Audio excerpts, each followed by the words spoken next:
Hello guys, this is Jeet and you are watching here physics in my view.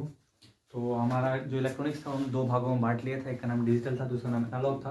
Digital हमने complete कर लिए थे। इसके अंदर हमने लॉजिक गेट्स पढ़े थे और बुलियन अलजेब्रा पढ़ा था, एसओपी पीओएस कंस्ट्रक्शन पढ़े थे और कन्वर्जन पढ़ा था कि बाइनरी टू डेसिमल, डेसिमल से ऑक्टाडेसिमल कन्वर्जन कैसे किया था। ये सारी चीज़ हमने डिजिटल में पढ़ी थी, जो हमने आपने इससे पहले वाले लेक्चर में पढ़ा होगा। आज हम पढ़ेंगे सेमीकंडक्टर इलेक्ट्रॉनिक्स, जो कि एनालॉग का पार्ट है। सेमीकंडक्टर इलेक्ट्रॉनिक्स को बहुत बारीकी समझने के लिए इंस्ट्रिंसिक, एक्सट्रिंसिक, बैंड थ्योरी बहुत ही बेसिकली लेके चलेंगे और फिर न्यूमेरिकल प्रॉब्लम की तरफ बढ़ेंगे। तो स्टार्ट करते हैं। हमारा आज का टॉपिक जो है वो सेमीकंडक्टर इलेक्ट्रॉनिक्स है। Semiconductor electronics hashtag semi conductor electronics. तो सबसे पहले मैं ये लिख देता हूँ कि आज हम पढ़ेंगे क्या क्या इस चैप्टर के अंदर आज के लेक्चर में। तो हमें पढ़ना है सबसे पहले एक्सट्रिंसिक और इंट्रिंसिक सेमीकंडक्टर किसे कहते हैं। Extrinsic and intrinsic semi conductor. Number 2 पढ़ना है बैंड थ्योरी के बारे में। Band theory. नंबर 3 पढ़ना है फर्मी एनर्जी लेवल के बारे में। फर्मी एनर्जी लेवल के बारे में। नंबर 4 पढ़ना है पी एन जंक्शन डायोड के बारे में।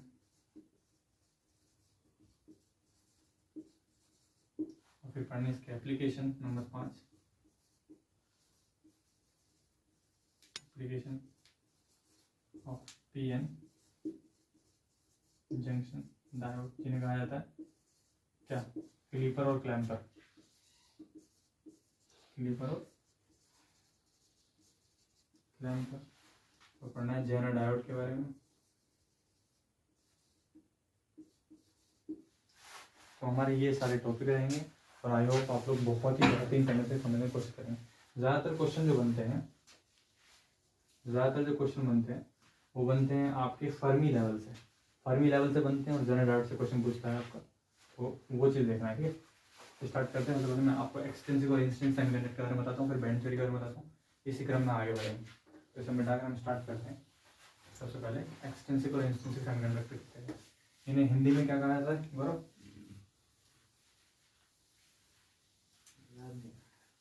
सेमीकंडक्टर को हिंदी में कहते हैं अर्धचालक। अर्धचालक दो प्रकार के होते हैं, निज अर्धचालक और बाह्य अर्धचालक। निज अर्धचालक और बाह्य अर्धचालक कहा जाता है। जो आपका एक्सटेंसिव सेमीकंडक्टर है, जो इंस्टेंसिव होगा वो तो निज होंगे, इंस्टेंसिव होगा वो तो निज होंगे, और जो एक्सटेंसिव होगा वो होंगे बाह्य। इंस्टेंसिव को कहा जाता है निज अर्धचालक, एक्सटेंसिव कहा जाता है बाह्य अर्धचालक। ठीक है, तो पहला अपना हेडिंग है hashtag intrinsic, intrinsic and extrinsic semiconductor.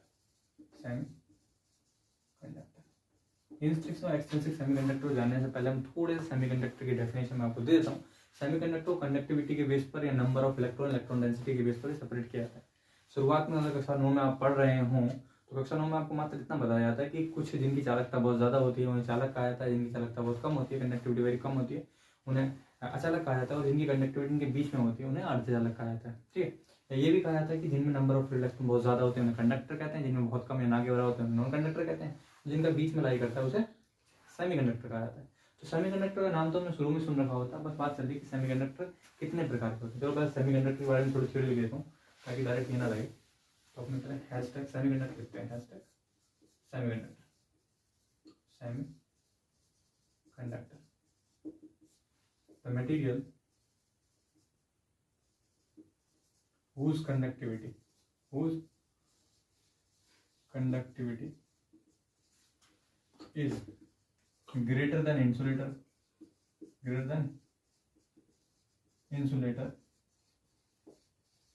but less than conductor is known as semiconductor, or we can define it by free electron density,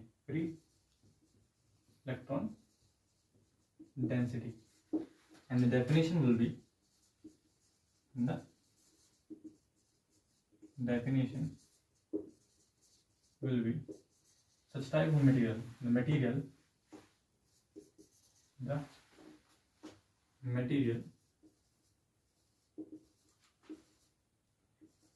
whose free electron density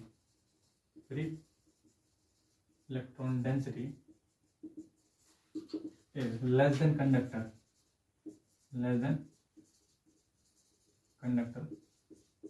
but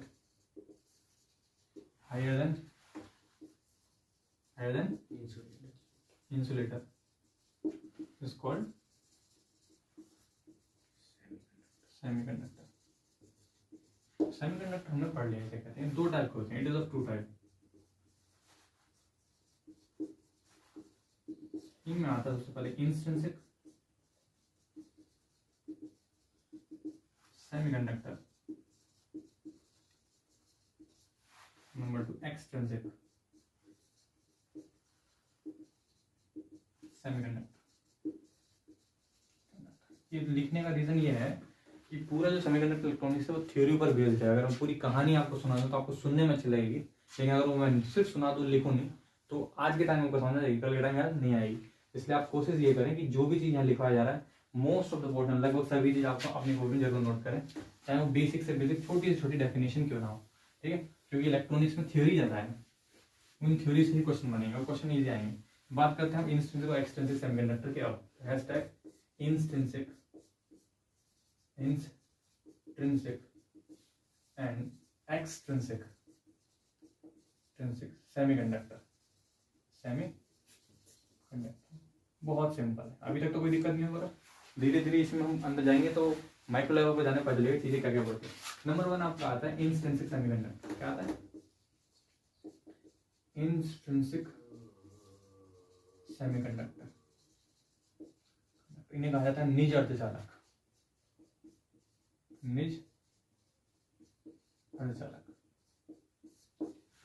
These semiconductors, this type of semiconductor is also known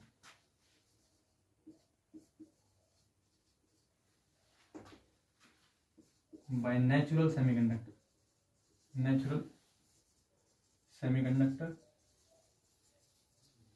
or pure semiconductor.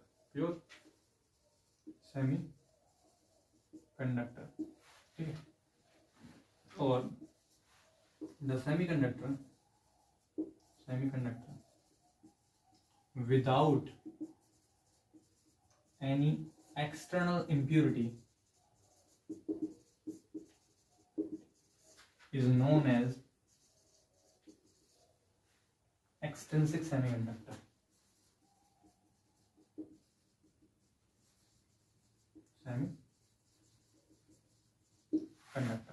So the conductivity, these conductivity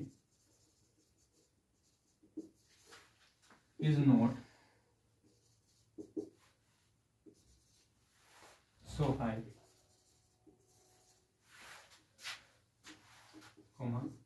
to manage its conductivity.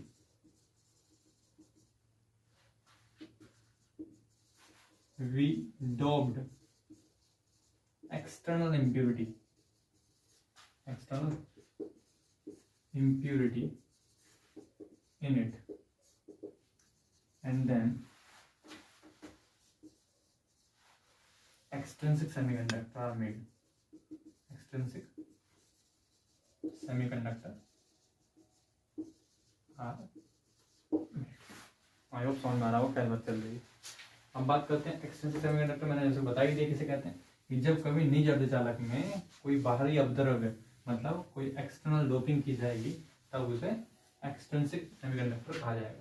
तो extrinsic में EX को, जो extrinsic का EX है, उसे से हम अनुमान लगा सकते हैं कि इसमें एक्सटर्नल डोपिंग की जाएगी. नंबर 2 होता है extrinsic semiconductor, EX extrinsic semiconductor. ठीक है, एज वी नो, जैसे कि हम जानते हैं, the conductivity of of intrinsic semiconductor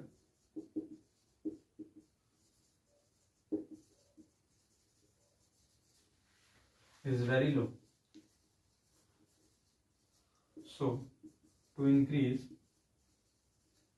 its conductivity, some external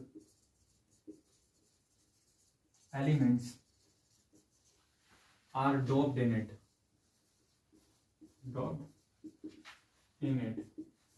So then the new type of semiconductor is known as extrinsic semiconductor.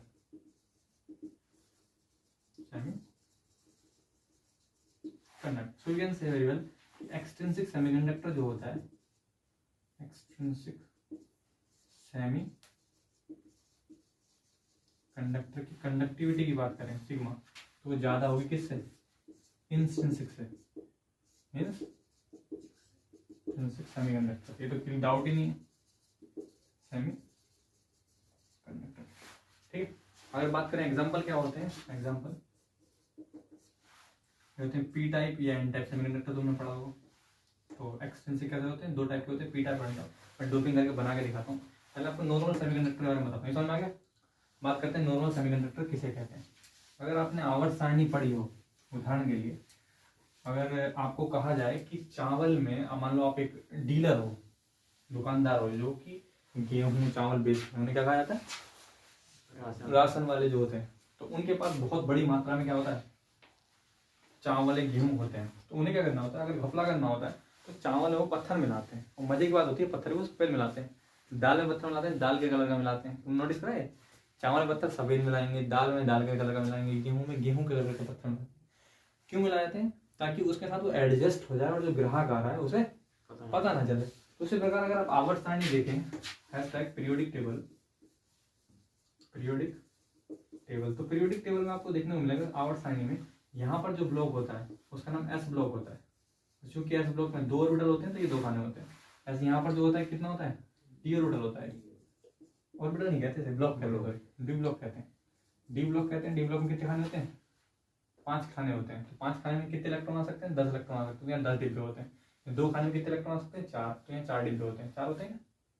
कितने के डिब्बे होते हैं? 2 डिब्बे होते हैं। 2 पीरियड होते हैं। तो यहाँ 2 डिब्बे होंगे तो 2 ब्लॉक हो गए। तो यहाँ 5 होंगे। फिर बिल्कुल डिब्बों के हिसाब से होता है ये। अगर ये 5 होते, इसके खाने 5 होते हैं तो बता दूं मैं, डिब्बों तो यहाँ 5 ही खाने होते हैं। 1 2 3 4 5, बिल्कुल सही बोल रहा हूँ। 1 2 3 4 5। उसके बाद कौन सा ब्लॉक आता है? पी में कितने होने चाहिए? 3 ब्लॉक होते हैं। क्योंकि पी ऑर्बिटल में कितने आते हैं? 3 खाने आते हैं। बात समझ आ रही है? खानों के हिसाब से होता है ये 1s2 2s2 2p3 के हिसाब से। अगर इनमें ये तो मैं एग्जैक्ट पता होना चाहिए, यहाँ 2 ही खाने होते हैं। एस ऑर्बिटल में 2 होते हैं, तो एस ऑर्बिटल में 2 होते हैं, तो 5 होते हैं, और डी एफ ऑर्बिटल में 14। कुल मिलाकर ग्रुप 18 होते हैं ना। तो फिर ये नंबर ऑफ इलेक्ट्रॉन के हिसाब से होगा। तुम यहाँ पे 2 बता रहे हो पक्का? यहाँ तो 2 होते हैं एग्जैक्टली। अवस्था में 2 होते हैं। 2 डी में 10 होते हैं। डी में 10 होते हैं शायद। एस ब्लॉक, अरे यार एस में 1 खाना होता है। तुम इतनी देर तो एस में तो 1 खाना होता है ना। हाँ, 2 खाना है। नंबर ऑफ इलेक्ट्रॉन के बेसिस पर होते हैं। थोड़ा सा हूँ ठीक से, नंबर ऑफ इलेक्ट्रॉन के बेसिस पर होते हैं। देखो जल्दबाजी में क्या क्या बोल रहा हूँ, नंबर ऑफ इलेक्ट्रॉन के बेसिस पर होते हैं। जैसे कि हमें पता है ऑर्बिटल कितने टाइप के होते हैं? एस पी डी और एफ। इसमें कितने होते हैं? इसमें सिर्फ 1 डिब्बा होता है इस प्रकार से सब ऑर्बिटल। इसमें कितने होते हैं? 3 होते हैं। इसमें कितने होते हैं? 5 होते हैं। उसमें कितने होते हैं? 7 होते हैं। तो इसमें इलेक्ट्रॉन कितने आ सकते हैं? 2 आ सकते हैं। तो यहाँ पे इसलिए 2 खाने होते हैं। ये तो बोल रहा था मैं इतनी देर से। अब तुम इस में डिब्बे ही 2 सोचने लग गए इतनी देर में। ध्यान नहीं दे। मैं खुद इस चीज को सोच रहा हूँ, मैं बोल कर रहा हूँ, बाद में चलाऊंगी। शायद 6 आते हैं। इसमें कितना आएंगे? पी ऑर्बिटल तो इधर होता है, पी ऑर्बिटल में 6 आएंगे। 6 आएंगे। 1 2 3 6। और डी में कितने होते हैं? 5 10 हो गए। 1 2 3 4 5 6 7 8 9 10 हो गया। 2 3 4 5 6 7 8 9 10 इस प्रकार से होते हैं। ये मतलब ब्लॉक होता है एस ब्लॉक, सही है ना? तो ये मतलब होता है D block, D block small D होता है ऑर्बिटल से। और ये होता है पी ब्लॉक, ठीक है। अब बात आती है सेमीकंडक्टर का, आपने एग्जांपल जो सुने होंगे वो जर्मेनियम और सिलिकॉन सुने होंगे, ठीक है। जर्मेनियम सिलिकॉन वैलेंसी कितनी होती है? 4 होती है, ठीक है, बिल्कुल सही बात है।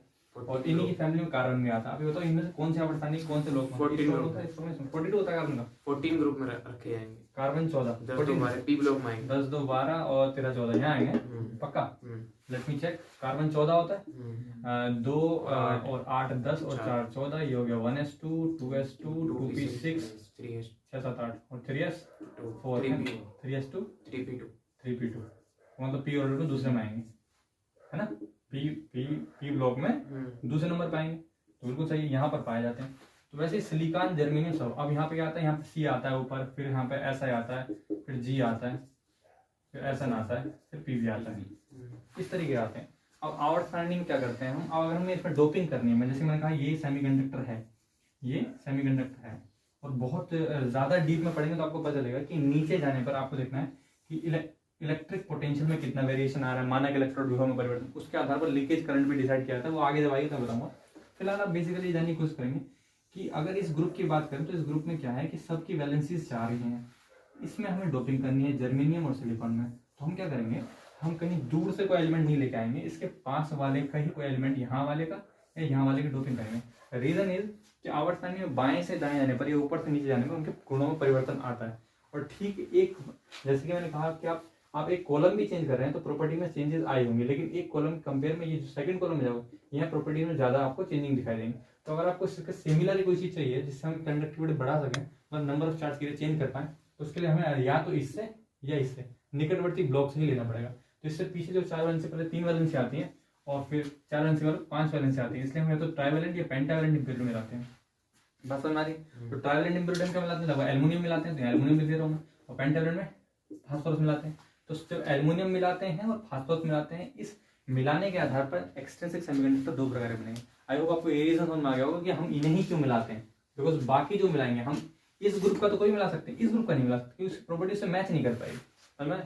अगर हम चावल में कोई पत्थर मिला रहे हो, जस्ट काले रंग का है, साफ दिखाई देगा, नहीं है तो खुद बोल देगा लेने वाला ग्राहक वही तो पत्थर ज्यादा है, उसी कलर का मिलाओ, घर जाकर ढूंढेगा। तो अब क्या करेंगे? हम जो इम्प्योरिटी मिलाएंगे उनके बेसिस पर 2 तरीके के बनेंगे।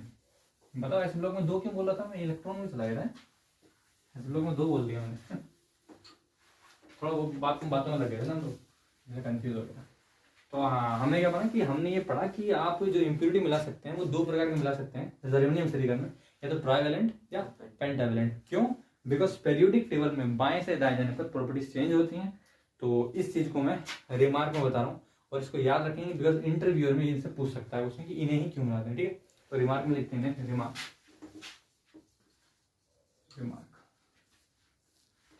Germanium and silicon have 4 valency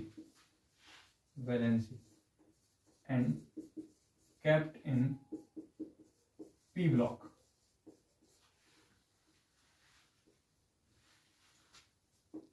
If we wanna increase its conductivity, so we have to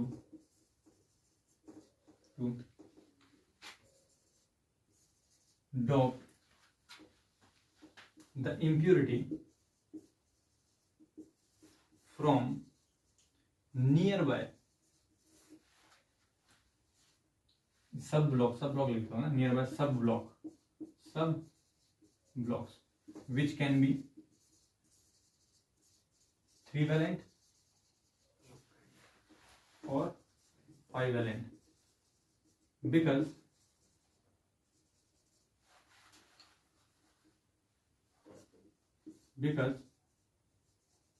nearby sub block have approximately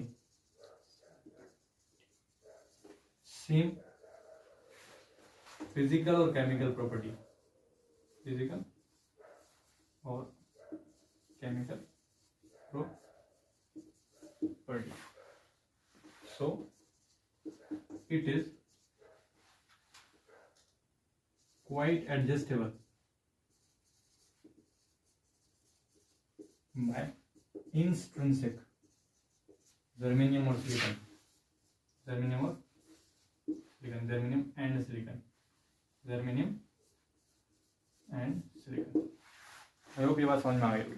अब ये मिलाकर हम डोपिंग करके क्या बनाएंगे, पी टाइप और एन टाइप सेमीकंडक्टर बनाएंगे। सेमीकंडक्टर देखते हैं कैसे बनता है।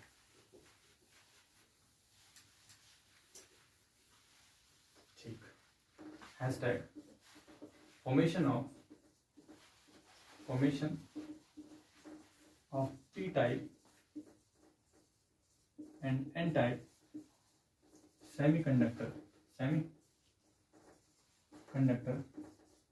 by intrinsic semiconductor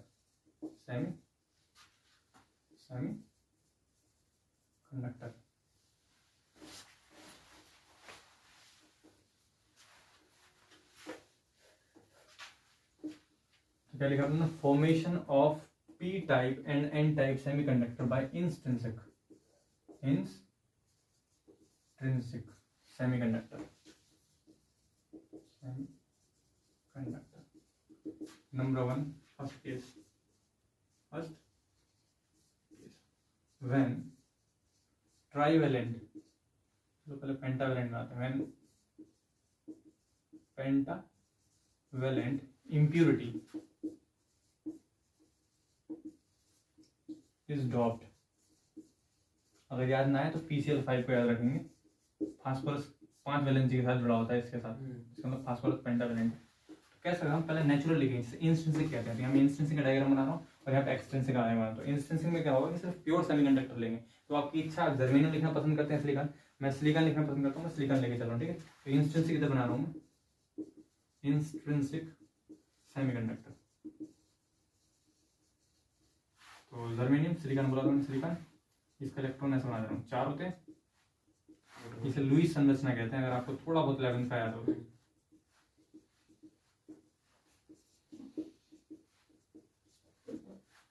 और यहाँ इलेक्ट्रॉन की साझेदारी होगी तो कोवैलेंट बॉन्ड बनेगा।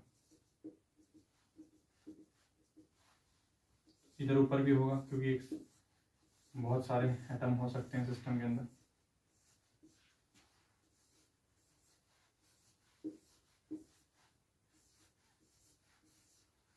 एक्चुअली यहाँ भी होता है।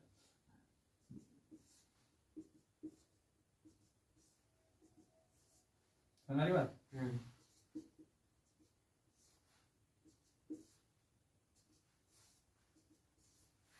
इस तरीके से आपका चित्र होता है। करना क्या है कि जब इसमें हमें एक्सटेंसिक से किसमें बनाना है, इंट्रिंसिक एक्सटेंसिक बनाना है, एक्सट्रिंसिक सेमीकंडक्टर। तो हम क्या करेंगे, इसमें मिलाएंगे चीजों को। मिलाओ भैया सिलिकॉन, जब एटम मिलाएंगे, पेंटावैलेंट फास्फोरस क्या है, इस सिमेट्री में से एक एटम को उठाएगा। तो जैसे कि मैंने बताया कि सब जगह है, तो सब जगह में आप कहीं से भी आप उठाओगे तो चित्र आपका ऐसा बनेगा।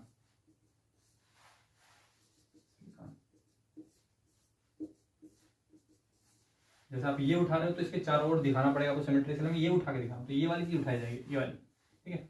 और ये लुईस संरचना में पढ़ा हो तो ये 8 इलेक्ट्रॉन पूरे करता है, 4 इसके हैं और बाकी वाले के 4 पूरे मिला के 8 हो जाते हैं, समझ आ रही है। तो ये वाला हम हटाएंगे, इसी जगह फास्फोरस लगाएंगे। तो कितना आएगा फास्फोरस, और बीच में फास्फोरस लगाएंगे।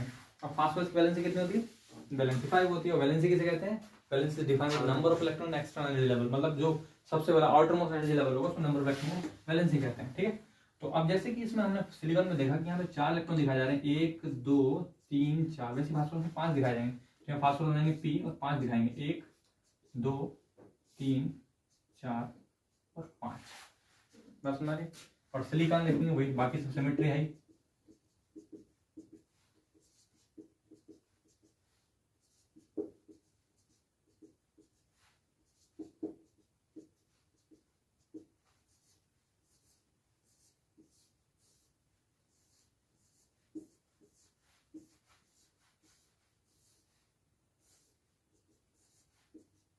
ये जो बचा है, जो इलेक्ट्रॉन बचा, ये कंसंट्रेशन को इंक्रीज करेगा। तो जब हम इम्प्योरिटी मिलाते हैं तो इम्प्योरिटी मिलाने पर एक फास्फोरस एटम जो भी सेट हुआ है, मतलब सिमेट्री को ब्रेक करके, यहाँ पे सिमेट्री में, तो इस चतुर्फल के सममिति को, मतलब जो टेट्रल सिमेट्री है, उसमें सिलिकॉन को हटा के जब फास्फोरस को डिस्प्लेस किया जाता है तो हर फास्फोरस एटम वहां पे क्या क्रिएट करता है, एक इलेक्ट्रॉन क्रिएट करता है, इसे कहते हैं फ्री इलेक्ट्रॉन। तो ये फ्री इलेक्ट्रॉन जो है मेजॉरिटी चार्ज करने में गिना जाएगा, इसे कहेंगे क्या, free electron.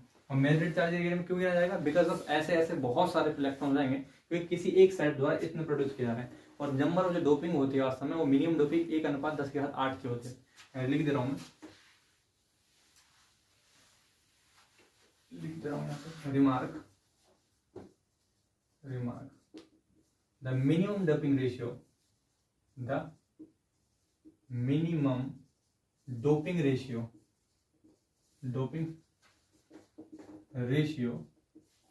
for extrinsic semiconductor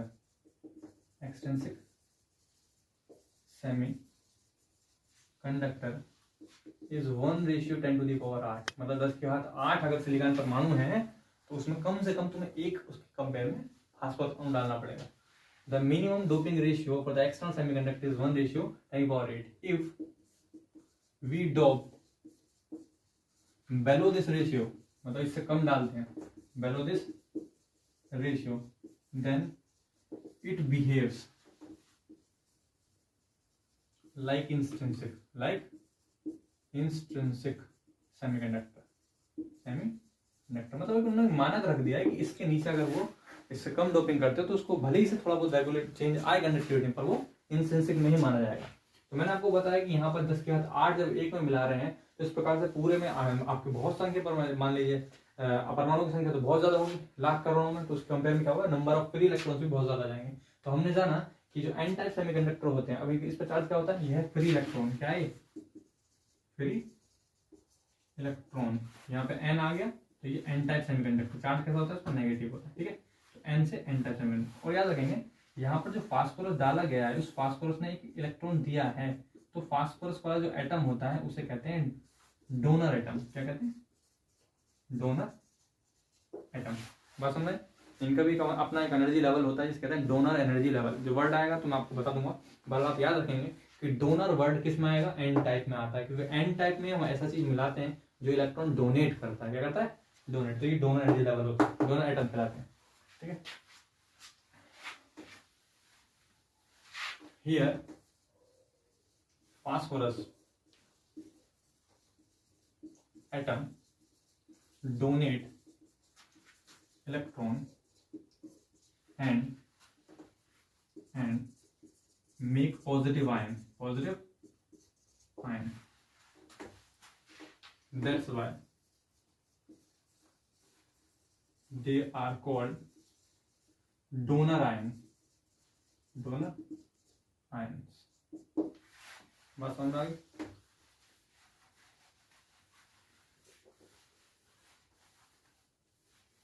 I hope इतनी बात क्लियर हो गई होगी। अब बात करते हैं किसके बारे में, पी टाइप सेमीकंडक्टर के बारे में। Hashtag P type semiconductor. P type semiconductor में क्या होगा, पहले इंट्रिंसिक बनाओ, इंट्रिंसिक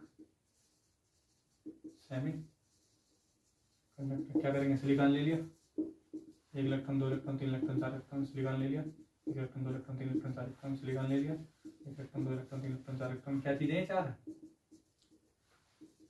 मतलब हमारी क्लास में ऐसा हुआ, जब हमें सबसे पहले 9th क्लास में वैलेंसी के बारे में पता चलेगा, यूपी बोर्ड में 9th में चल जाता है, शायद सीबीएसई वालों में चल जाता है। मैं तो मार पीट के वैलेंसी याद करा दी गई, कार्बन वैलेंसी 4 होती है, 190 डिग्री अटैचमेंट, आई होप रटा हुआ तुमने भी। तो मुझे मतलब हमें पता नहीं था कि वैलेंसी होती क्या है, और हम वैलेंसी वाले इलेक्ट्रॉन को ही ज्यादा महत्व क्यों देते हैं।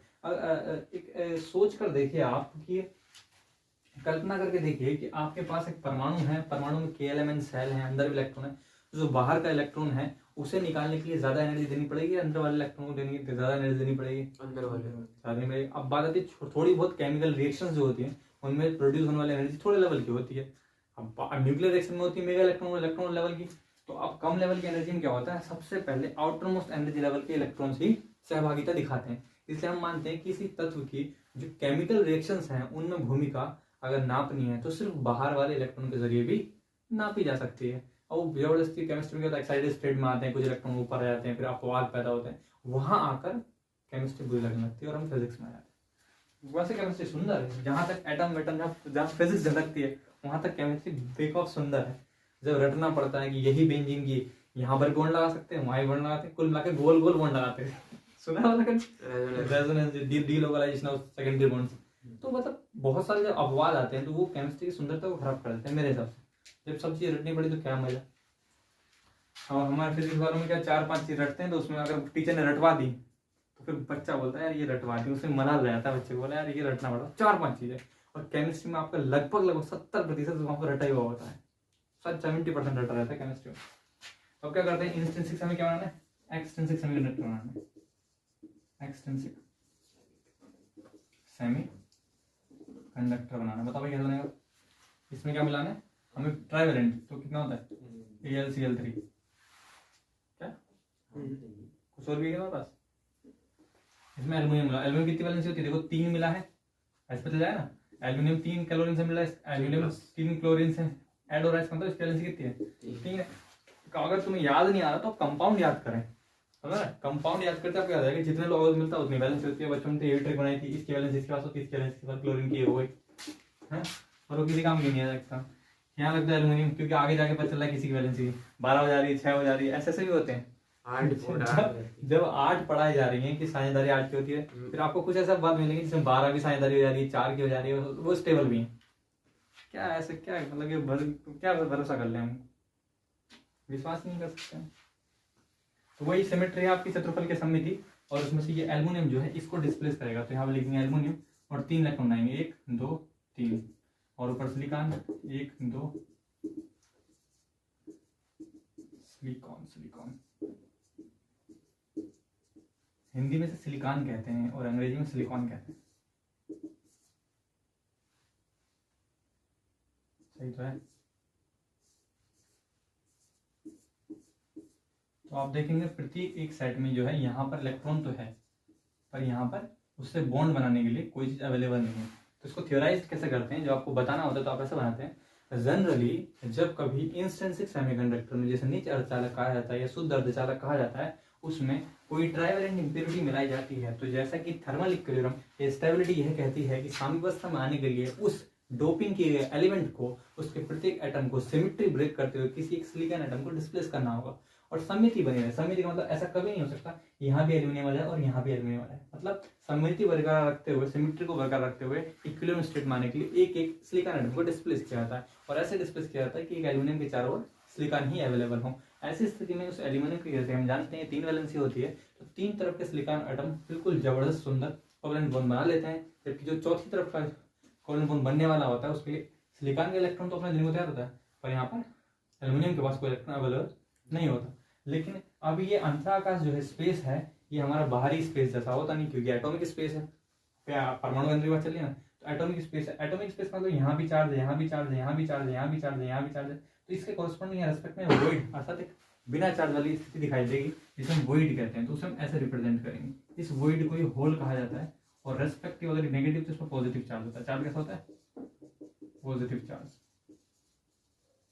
इसका मतलब क्या हुआ कि आपका जो एक्सटेंसिक सेमीकंडक्टर है, एक्सटेंसिक सेमीकंडक्टर में आपके नंबर ऑफ चार्ज कैरियर, जो चार्ज कैरियर होते हैं वो कौन होते हैं, होल्स होते हैं, जिन पर पॉजिटिव चार्ज होता है। अब बात आता है कंडक्शन कैसे करते हैं। ये कंडक्शन ऐसे करते हैं, मान लीजिए सेमीकंडक्टर फील्ड में रख रहे हैं, तो ये आपका इलेक्ट्रिक फील्ड है, डायग्राम बना लेना, बाद में खराब कर रहा हूँ, ठीक है।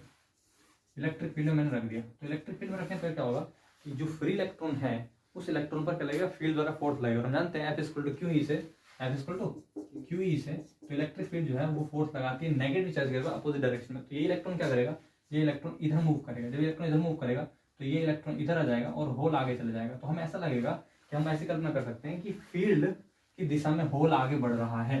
तो इसकी थ्योरी को 2 तरीके से एक्सप्लेन कर सकते हैं, या तो आप इलेक्ट्रॉन को मानकर चलें जो कि कॉम्प्लेक्स थ्योरी हो जाएगी, या तो आप, क्योंकि वो पहले से इलेक्ट्रॉन किसमें है, एन टाइप में भी है, तो आप क्या डिफरेंट नहीं कर पाएंगे कि कौन सा अंतर है।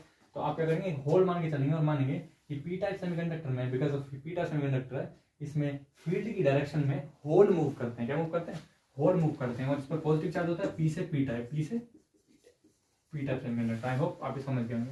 और देखो एल्युमिनियम ने क्या करा, ये एक्सेप्ट करा है, क्या करा, एक्सेप्ट करा इलेक्ट्रॉन। जब एक्सेप्ट करा तो इस चीज को एक्सेप्टर कहते हैं, क्या कहते हैं, एक्सेप्टर एटम कहते हैं। तो मैं रिमार्क में लिख दे रहा हूँ मिटा के,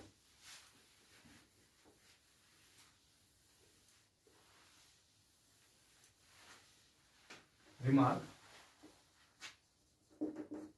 in this type of semiconductor,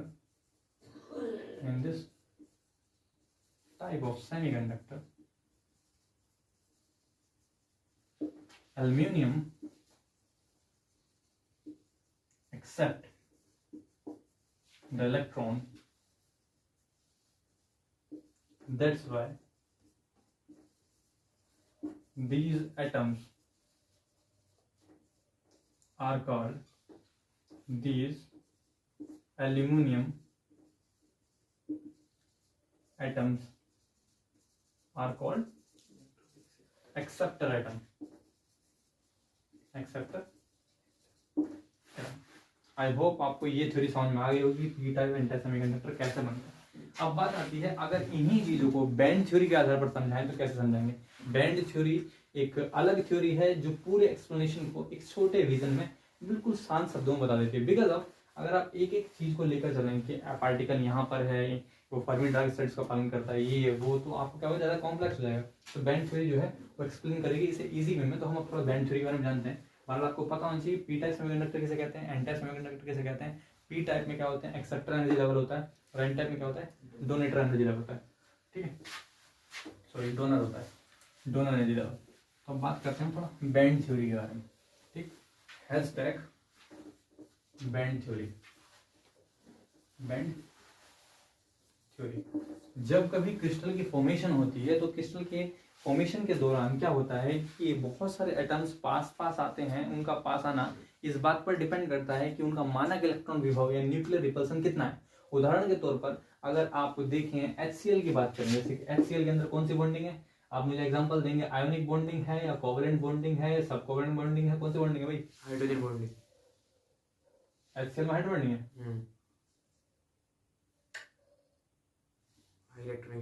ionic bonding, ionic bonding है, फ्लोरीन और ऑक्सीजन के साथ होगी। Sorry, why? बिकॉज ऑफ जब कभी हाईली नेगेटिविटी वाला, अर्थात जब कभी अत्यधिक विद्युत ऋणात्मक वाला तत्व किसी अत्यधिक विद्युत धनात्मक वाले तत्व से जुड़ता है, मतलब हाईली इलेक्ट्रोनेगेटिविटी वाला कोई एलिमेंट हाईली इलेक्ट्रिक पॉजिटिविटी वाले एलिमेंट के साथ ऐड होता है, तो वहां पर क्या बनता है, आपका आयोनिक बॉन्ड बनता है। और जो आप बात कर रहे हैं किसकी, क्या बोला, हाइड्रोजन बॉन्डिंग, वो तो फिर वो फोन वाला, उसका तो कोड ही है कि फ्लोरीन ऑक्सीजन और नाइट्रोजन के साथ जब जुड़ेगा तब वहां पर हाइड्रोजन बॉन्डिंग बनती है और ग्रह अणु का निर्माण होता है। वो बात ग्रह अणु लिक्विड फॉर्म ज्यादातर, इसलिए H2O लिक्विड होता है और NH3 अमोनिया लिक्विड फॉर्म में मिल सकता है। हाइड्रोजन समझ रहे हो ना, हाइड्रोजन बॉन्डिंग यहाँ पड़ेगी वहां पता होगा कि ग्रह अणु का मतलब होता है जिसमें हाइड्रोजन बॉन्डिंग पाई जाएगी और लिक्विड फॉर्म में, लिक्विफाइड फॉर्म में मिल सकते हैं। तो बैंड थ्योरी में आपको ये बताना चाह रहा था कि जो आपके जो एटम्स हैं, एटम्स जो होते हैं वो इंटरेक्ट करते हैं, इस बात पर डिपेंड करता है इंटरेक्शन की न्यूक्लियर रिपल्सन कितना है। अगर हम पास लाना चाह रहे हैं और इसका न्यूक्लियर चार्ज इस लेवल का है तो रिपल करें तो पास नहीं आएंगे। लेकिन जो सेमीकंडक्टर क्रिस्टल होते हैं, सेमीकंडक्टर क्रिस्टल में क्या होता है कि जब कभी दो एटम्स पास पास आएंगे, ठीक है, जब कभी दो एटम्स पास पास आएंगे, मैं बहुत ही सिंपल थ्योरी से बताता हूँ इसे मिटा के। जब कभी दो एटम पास पास आएंगे, क्या लिखेंगे, when two atoms come together to make a semiconductor crystal,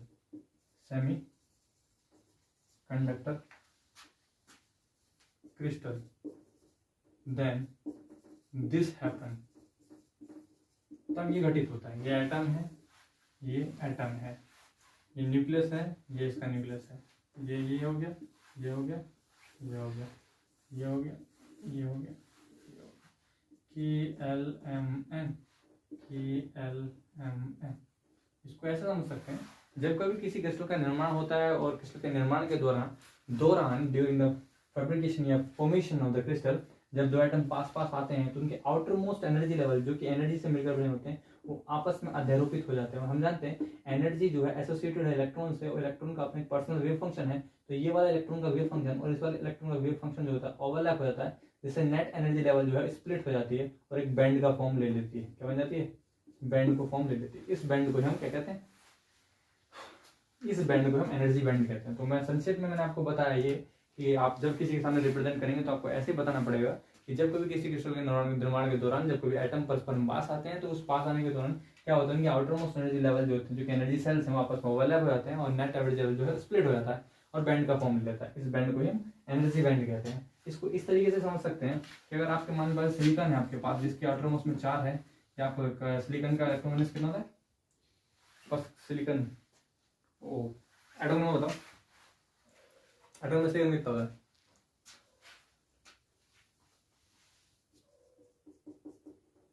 silicon का एटॉम नंबर कितना होता है?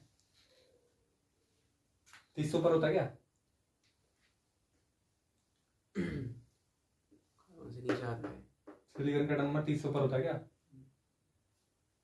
Hydrogen helium lithium beryllium boron carbon atom platinum neon sodium magnesium 30 ऊपर होता है।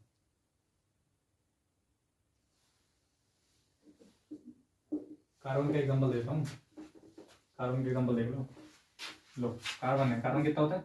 6 कितना है?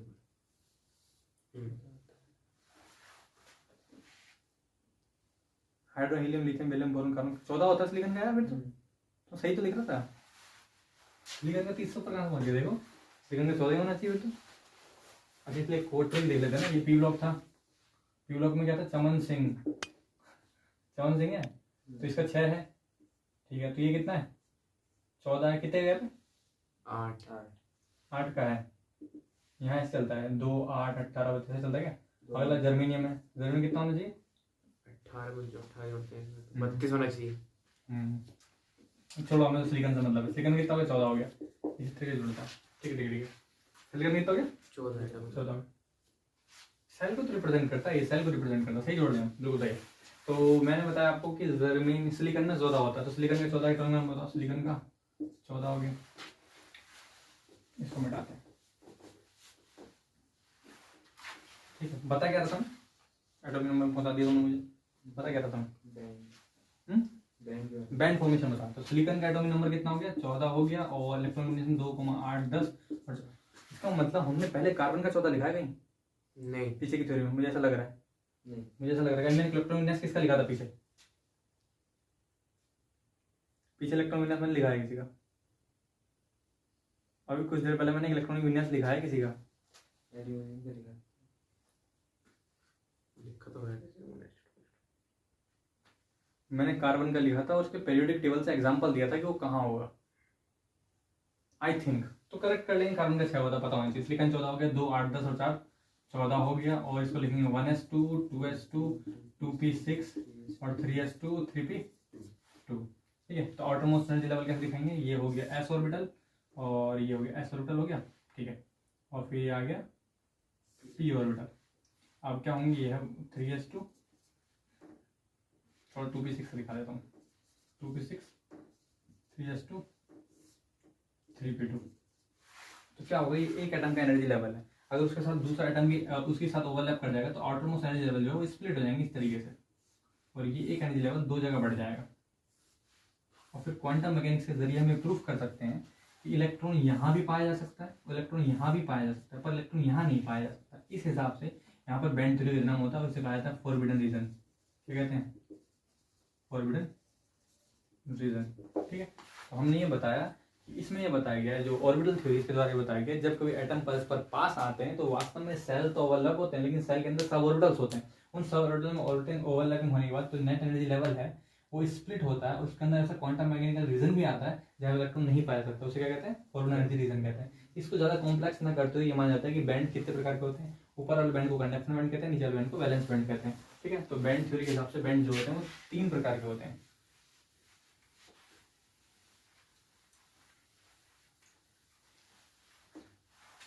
Then the outermost energy levels are overlapped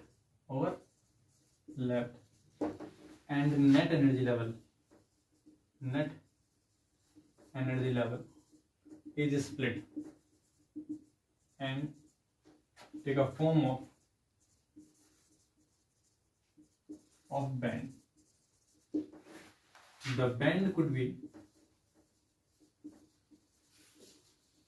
of two types. दो टाइप का हो सकता है। Number 1 conduction band,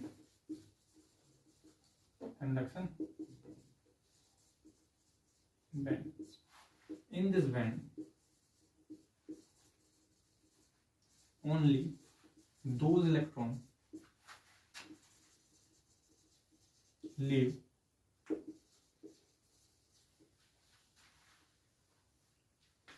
which are used in conduction. In conduction, या ऐसे भी कह सकते हैं, conduction band is that band where the conduction electron live. Conduction electron कितने प्राप्त हो सकते हैं? यहाँ पे 3 टाइप के हो सकते हैं. एक होता है वैलेंस इलेक्ट्रॉन, दूसरा होता है कंडक्शन इलेक्ट्रॉन. कितने टाइप होते हैं? वैलेंस इलेक्ट्रॉन, कंडक्शन, 2 टाइप होते हैं. जिसमें कंडक्शन इलेक्ट्रॉन रहेंगे उन्हें कहा जाता है conduction band. Where conduction band की डेफिनेशन क्या होगी? Conduction band, it is the band where conduction electron live. Conduction electron live. Number 2, valence electron, valence band, it is the band where valence electron live. valence electron live. समझ सकते हैं ऐसे. मान लीजिए nucleus है आपके पास और ये आपके की एलिमेंट सेल हैं और आपके यहाँ पर भी इलेक्ट्रॉन है, यहाँ पर भी इलेक्ट्रॉन है, यहाँ पर भी इलेक्ट्रॉन है. तो आउटरमोस्ट सेल में जो होंगे उन्हें कहा जाएगा वैलेंस इलेक्ट्रॉन. लेकिन जो न्यूक्लियर अट्रैक्शन से फ्री हो गए होंगे वो इलेक्ट्रॉन जो न्यूक्लियर अट्रैक्शन से फ्री और कहीं भी जाने के लिए मूव है, कंडक्टिविटी में यूज होते हैं, जैसे कि आपके मेटल में, उन्हें कहा जाता है कंडक्शन इलेक्ट्रॉन या फ्री इलेक्ट्रॉन. वो कहाँ पाए जाते हैं? वो पाए जाते हैं कंडक्शन बैंड में. अगर आप काउंटिंग करते हैं किसी कंडक्टिविटी की तो वो कहाँ के करते हैं? वो आप कंडक्शन बैंड से देखते हैं. अगर कंडक्शन बैंड में इलेक्ट्रॉन ज्यादा है इसका मतलब उसकी कंडक्टिविटी भी ज्यादा है. जनरली अगर बात करें कंडक्शन बैंड के इलेक्ट्रॉन की और वैलेंस बैंड के इलेक्ट्रॉन की, तो इनकी एनर्जी ज्यादा होती है, इनकी एनर्जी कम होती है. तो कंडक्शन बैंड की एनर्जी ज्यादा होती है और वैलेंस बैंड की एनर्जी कम होती है. याद रखेंगे.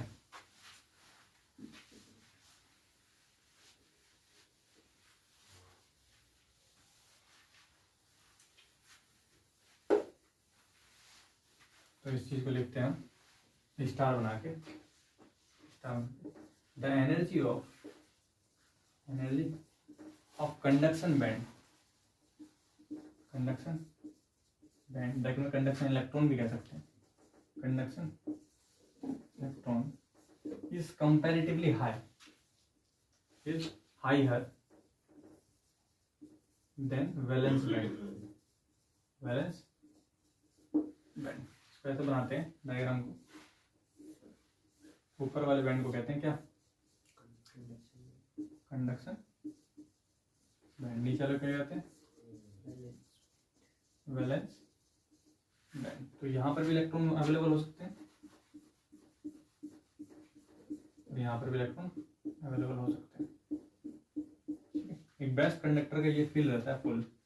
If there is a high number of electron in conduction band, then conductor is called perfect conductor. ये आप याद रखेंगे. कंडक्टिविटी गैप के बेस पे देते हैं, उसमें जंप मतलब ज्यादा इलेक्ट्रॉन के बेस पे देते हैं. कंडक्टिविटी उसमें गैप कम होता है ना, गैप नहीं होता, इस वजह से जंप करते हैं इलेक्ट्रॉन, तो इस वजह से कंडक्टर होता है. कंडक्टर में आपको एक चीज बता दूं, कंडक्टिविटी टेम्परेचर को अगर आपको वेरिएंस दिखाना है, टेम्परेचर का वेरिएंस दिखाना है कि टेम्परेचर बढ़ाने पर इफेक्ट कैसा पड़ता है, तब आप ओवरलैप्ड एरिया दिखाते हैं. उदाहरण के तौर पर मैं आपको बताऊं कि नॉर्मली थर्मल इक्विलिब्रियम में अगर आप देखेंगे तो ये थर्मल इक्विलिब्रियम में क्या होगा कि इस गैप, ये वाला गैप जो बात में समझ में आ गई मुझे क्या कहना चाह रहा है? ये वाला गैप सिलिकॉन का देख लेना और ये वाला गैप किसका देख लेना? नॉर्मल कंडक्टर का देख लेना. तो आपको क्या दिखेगा? इस तरीके से चित्र दिखाई देगा. ठीक है, इसमें कम दिखाई देगा किसी बात है. लेकिन ये गैप जो बता रहा है वो क्या बता रहा है? वो गैप ये बताना चाह रहा है कि ये इलेक्ट्रॉन अलग है, ये इलेक्ट्रॉन अलग है. बात समझ आ रही है? ये इलेक्ट्रॉन अलग है, ये इलेक्ट्रॉन अलग है. अब बात ये आ रही है कि जब गैप है और किसी डेफिनेट टेम्परेचर की बात कर रहा हूं मैं, तो डेफिनेट टेम्परेचर में यहाँ पर जितने ऑफ इलेक्ट्रॉन होंगे, number of electron conduction band में, वही डिसाइड करते हैं कि कंडक्टिविटी है कितनी. बात आती है टेम्परेचर बढ़ाने पर कंडक्टिविटी पर क्या प्रभाव पड़ेगा. तो टेम्परेचर बढ़ाने पर कंडक्टिविटी का जो प्रभाव पड़ता है वो बैंड थ्योरी के आधार पर बताया जाता है कि हाँ ये. उदाहरण के तौर पर कंडक्टर है, कंडक्टर में ताप बढ़ाने पर क्या होता है? अगर कंडक्टर में टेम्परेचर बढ़ाएंगे तो कंडक्टिविटी बढ़ती घटती है? बड़े ही घटती है, बढ़ती कंडक्टर में घटती है, सेमीकंडक्टर में बढ़ती है ना, कंडक्टर में घटती है। अब कंडक्टर में क्या होता है कि ये चीज जो है, ये गैप जो है बढ़ने लग जाता है, ठीक है। अब ये गैप बढ़ने लग जाता है, इसका मतलब ये थोड़ी है कि वो अच्छा कंडक्टर नहीं है। अरे यार ये तुम समझ नहीं पा रहे हो यार। इंसान अच्छा है, अलग अलग परिस्थिति में अलग अलग बिहेव दिखा रहा है, पर वास्तव में एक अच्छा इंसान है ना। जो कंडक्टर है वो एक अच्छा कंडक्टर है। टेम्परेचर बढ़ाने पर उसमें कंडक्टिविटी खत्म हो गई तो मैं बोलूंगा बेड कंडक्टर है, नहीं कह सकता, वो तो कंडक्टर अच्छा था। तो मतलब नेचुरल थिंग क्या है कि जो जो कंडक्शन बॉन्ड होगा, कंडक्शन बैंड में ही ज्यादा से ज्यादा इलेक्ट्रॉन मौजूद होने चाहिए, तब जाके वो कंडक्टर कहलाएगा। कम मौजूद है तो सेमीकंडक्टर कहलाएगा, और कम मौजूद है तो इंसुलेटर कहलाएगा। इंसुलेटर तो खैर होता ही नहीं, जीरो है। तीनों ही केसेस में कंडक्टर, सेमीकंडक्टर, इंसुलेटर, यहाँ वैलेंस बैंड हमेशा भरा रहता है। ये भी मैं लिख देता हूँ, in every case remark, valence band is always field in all three case। किसमें? कंडक्टर, सेमीकंडक्टर और इंसुलेटर, INSULATOR, इंसुलेटर, ठीक है।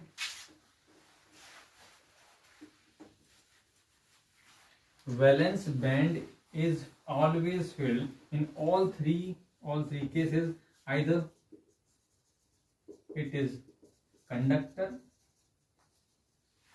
or semiconductor or insulator, ठीक है। दिक्कत क्या आती है, हम लोग इसमें आप कॉन्ट्रडिक्शन क्यों क्रिएट होता है? कॉन्ट्रडिक्शन क्यों क्रिएट होता है कि बच्चा पूरी जिंदगी में सेमीकंडक्टर फिजिक्स पढ़ता है, पूरी जिंदगी में 9th में 10th में BSc फर्स्ट ईयर सेकंड, और व्याख्या करने वो बहस करने लग जाता है किससे? कंडक्टर की। बैंड थ्योरी पढ़ते किस में? तुम बैंड थ्योरी सेमीकंडक्टर में पढ़ते हो, बैंड गैप पढ़ते हो, टेम्परेचर रेगुलेशन पढ़ते हो, सब किसके लिए पढ़ते हो? सेमीकंडक्टर के लिए पढ़ो। उसी बैंड थ्योरी की बेसिस पर तुम व्याख्या करने लगते हो किसकी? कंडक्टर की। अब कंडक्टर में रीजन क्या बताऊं, कंडक्टर में बैंड गैप होता नहीं है, ऐसा होता है। कंडक्टर में बैंड गैप ऐसा होता है।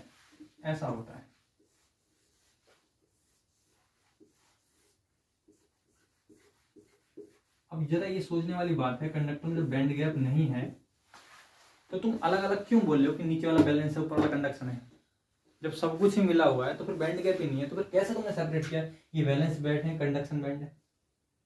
और जब conduction band valence band separate कर दिया, उस स्थिति में मैं बता रहा हूँ कि ये अगर तुम बोलो ये वाला बैंड कंडक्शन बैंड है, तो उस समय ये वाले कंडक्शन बैंड में नंबर ऑफ इलेक्ट्रॉन ज्यादा होंगे कंपेरेटिवली और पदार्थ के, तभी उसे कंडक्टर कहा जा रहा है। अब टेम्परेचर बढ़ाने में घटाने में क्या होता है, अगर आप टेम्परेचर रिड्यूस कर रहे हो, टेम्परेचर रिड्यूस कर रहे हो, तो ये जो ओवरलैपिंग है और बढ़ने लग जाती है, टेम्परेचर रिड्यूस करने पर। दैट्स व्हाई टेम्परेचर रिड्यूस करने पर कंडक्टिविटी बढ़ती है, किसकी? कंडक्टिविटी। तो कंडक्टिविटी बढ़ती है, लेकिन सेमीकंडक्टर में उल्टा होता है, क्योंकि वो बॉन्ड ब्रेक होने लग जाते हैं, वो अलग चीज है, वो मैं अभी आपको बताऊंगा। कोवलेंट बॉन्डिंग ब्रेक होती है। बता क्या था मैं, क्या बता रहा था मैं? कंप्लीट हो गया बैंड, मैंने पढ़ाया गया था यार, ये मैं भूल गया। बैंड थ्योरी में क्या चल रहा था? कंडक्शन बैंड और बैलेंस बैंड के ऊपर समझा रहे थे कि कंडक्शन बैंड कंडक्टर में फील रहते हैं और बैलेंस बैंड हर किसी में फील रहते हैं, अलग ही चलेगा ना। तो हमने कंडक्शन और वैलेंस बैंड के बारे में पढ़ लिया कि कैसे कैसे भरे रहते हैं, उनके बेसिस पर क्लास फॉर्मूला क्या बताने वाला था मैं। इसी बात मैंने आपको ये बताया था कि दो प्रकार के बैंड होते हैं। कौन कौन से बैंड होते हैं? कंडक्शन बैंड और वैलेंस बैंड। और फिर मैंने रिमार्क में आई थिंक ये लिखवा दिया था कि कंडक्शन बैंड के इलेक्ट्रॉन की एनर्जी ज्यादा होती है और वैलेंस बैंड के इलेक्ट्रॉन की एनर्जी कम होती है, ये लिखवा दिया था ना। इसका मतलब ये हुआ कि कंडक्शन बैंड की एनर्जी ज्यादा होती है और वैलेंस बैंड की एनर्जी कम होती है। कंडक्शन बैंड की एनर्जी ज्यादा होती है और वैलेंस बैंड की एनर्जी कम होती है, याद रखेंगे। Hashtag conduction band energy is higher than valence band energy, इस तरीके से।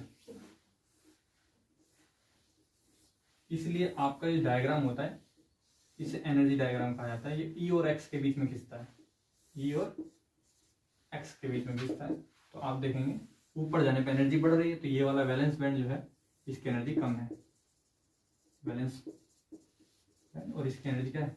ज्यादा है। क्या नाम है इसका? कंडक्शन। अगर कोई वैलेंस बैंड का इलेक्ट्रॉन कंडक्शन बैंड में जाना चाहता है, अगर कोई वैलेंस बैंड का इलेक्ट्रॉन कंडक्शन बैंड में जाना चाहता है तो बड़ी सीधी सी बात है, कंडक्शन बैंड की एनर्जी ज्यादा है तो उसके कुछ अमाउंट ऑफ एनर्जी की जरूरत होगी। Star if valence band electron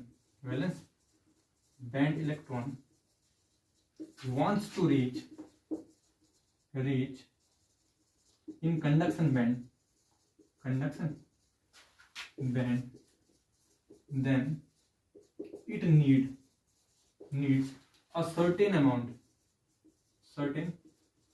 amount of energy. This energy is known as forbidden energy gap.